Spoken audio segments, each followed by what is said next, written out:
సెపరేట్గా వాళ్ళకి రిజర్వేషన్ కేటాయిస్తే దాన్ని ఈరోజు తొంగలో తొక్కి కొంతమంది రాజకీయ నాయకుల యొక్క ప్రలోభంతో వారు పెట్టే ఇబ్బంది ద్వారా ఇవాళ జిల్లా యంత్రాంగం ఈ చర్యలు తీసుకోవటం అనేది భారత రాజ్యాంగానికి విరుద్ధమని సందర్భంగా తెలియపరుస్తూ ఉన్నాయి. చెప్పండి ఎందుకు ఈ రకంగా జరుగుతూ ఉంది? ఒక పక్కనేమో ఎస్టీలు కేటాయించినటువంటి ఏఎంసీ చైర్మన్ పదవిని మళ్ళా జనరల్ చేస్తారా? పశ్చిమ గోదావరి జిల్లాలో ఉండబడే మార్కెట్ యార్డులు 10 స్థానాల్లో ఎక్కడైనా ఒకటైనా ఎస్టీలు కేటాయించారా?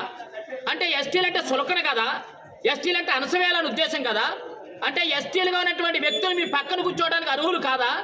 ఎస్టీలుగా ఉన్నటువంటి ఒక లేడీ మార్కెట్ చైర్మన్గా ఉంటే ఆమె మీ పక్కన కూర్చోవడానికి అర్హులు కాదా? అర్హులు కాదు కాబట్టి మీరు దీన్ని ఈ దుర్మార్గానికి ఒడిగట్టారు. యంత్రాంగం ద్వారా, అధికార యంత్రాంగం ద్వారా ఈరోజు జీవోని మార్పించడం ఇది చాలా బాధాకరం. ఒకసారి ఆలోచన చేయండి కూటమికి సంబంధించినటువంటి నాయకులు.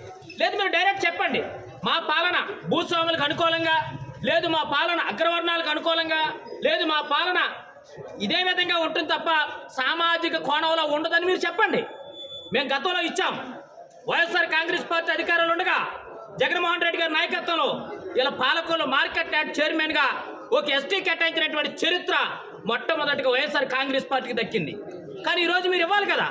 మేము ఇచ్చిన తర్వాత మీకు నచ్చిన నియోజకవర్గంలో నచ్చిన మార్కెట్ యార్డ్ చైర్మన్గా ఏదో ఒక మార్కెట్ యార్డ్ని ఎస్టీలు కేటాయించవలసినటువంటి బాధ్యతని మీరు ఇలా పక్కదావు పట్టించి ఇలా టోటల్గా మీరు ఇలా ఎస్టీలు అణసివేస్తూ ఉన్నారు.